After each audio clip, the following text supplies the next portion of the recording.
Això ho entrarem per registre ara mateix perquè tingui constància al Departament d'Educació que com a primer sindicat de Catalunya en representació a tots els sectors de l'educació exposem que en aquests moments de la sisena onada s'està vivint una situació molt complexa als centres educatius degut a la quantitat d'alumnat i de personal contagiat o confinat i a les gestions i dificultats que se'n deriven. Mesures de precaució, gestió de casos Covid, comunicació amb les famílies, manca de personal. Tampoc està ajudant unes mesures de seguretat i protecció que considerem clarament insuficients.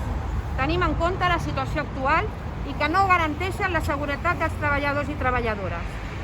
El personal del centre es manifesta que estan desbordats i estressats per aquesta situació.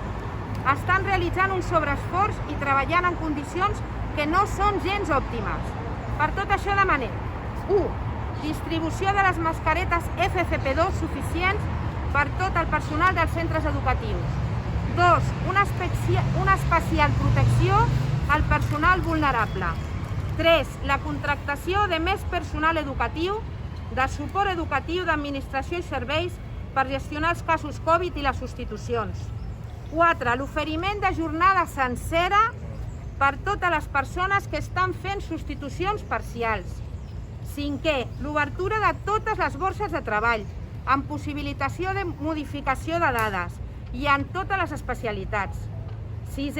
La instal·lació de sistemes de ventilació mecànica per garantir la renovació de l'aire alhora que el confort tèrmic. Les persones que estan als centres estan passant fred.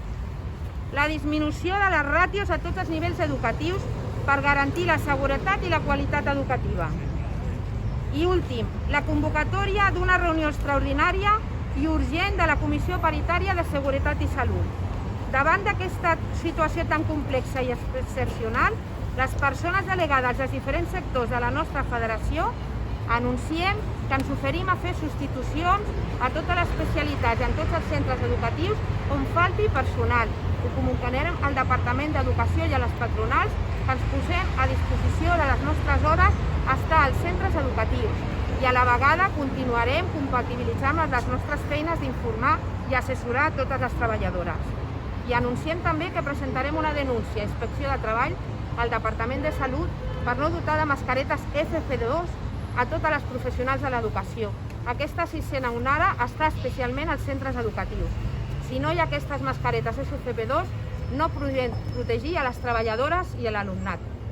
Gràcies a totes i tot el nostre suport a totes les companyes i companys que estan als centres educatius, perquè sabem que tenen molta pressió, que aquesta onada és molt forta i que tenen una situació molt difícil. Gràcies a tothom.